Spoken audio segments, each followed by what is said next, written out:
What's up, guys? It is the beginning of May. Here we're zone 8A. We've got this pitcher plant here. This is Sarracenia. Not sure of the variety, but beautiful plant. Adds a lot to the pond. Everybody loves this one. So we've got to divide it up here probably this fall. What we're going to do today is we're going to cross-pollinate this pitcher with that pitcher there, if you can see that on camera. And the back of the hood is really white on that guy, and the hood on this one is just more green. A little bit of white, but definitely two different cultivars. So what I was learning this morning as I was reading about them, it's really cool. So the way that they have evolved is, for pollination, they let the bee in right through there. And they do that because on the back of the style right here, and Cameron, you may have to zoom in, that little thing right there is the stigma. And so that's where the pollen gets deposited, and it gets it off of the bee's back, because he's been in other flowers. And so pretty neat way to ensure cross-pollination and not self-pollination.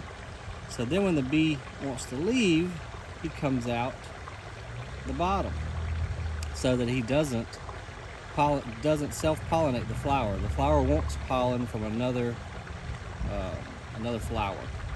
But you can see all the pollen collected down in the bottom. There's kind of like an upside down umbrella, and it's all your pollen that has fallen from the anther right there. The anther is the yellow part.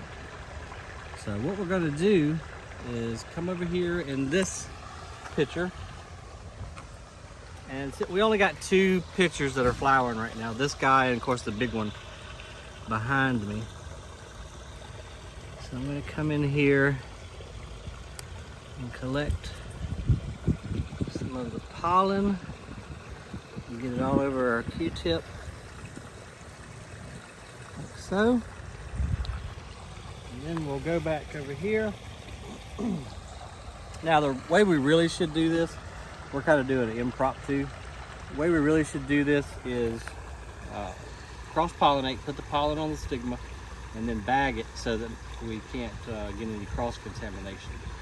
But we're just playing around today just to see if this is going to work. So I'm going to pull that back, and I'm just going to spin.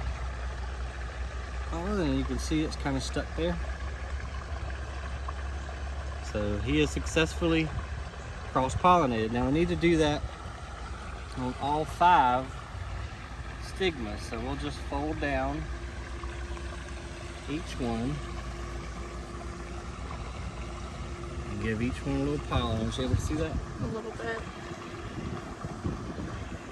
There you go. You can see a little bit better. And so we got to do all 5.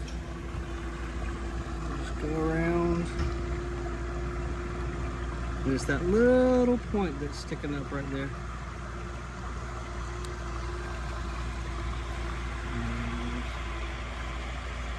this one as well. And the last guy right here. Now we'll tag this flower. I don't have any of the bags, but we'll tag him, and we'll know that's our cross-pollination attempt right there. So now we're going to go do the reverse. We're going to take a clean Q-tip. We're going to take pollen from any one of these guys. Let's see, this one had a bunch in there. I'm going to tear this petal off so that y'all can see up in there a little bit better. All that pollen, and it also has got a ton of nectar in these things too, and we'll kind of sacrifice this one. And let's see, the one I saw this morning had a ton. It was like dripping nectar, but of course now that I want to show you guys, well, there's some. See all that nectar get stripped down? So that was what attracts the bees into it. So we've got our pollen on our Q-tip. So now we're just going to do a reverse cross. And we're going to take the pollen from the big red guy over there and bring it to our one flower over here. And so if you can zoom in right there, Cameron, you can see that the pollen is stuck to the stigma. Are you able to see it? Yeah. There you go. Cool. So we'll just do the same thing, go all the way around to each one. Just fold him down. And got him. Gotta get this guy too. Okay. Next.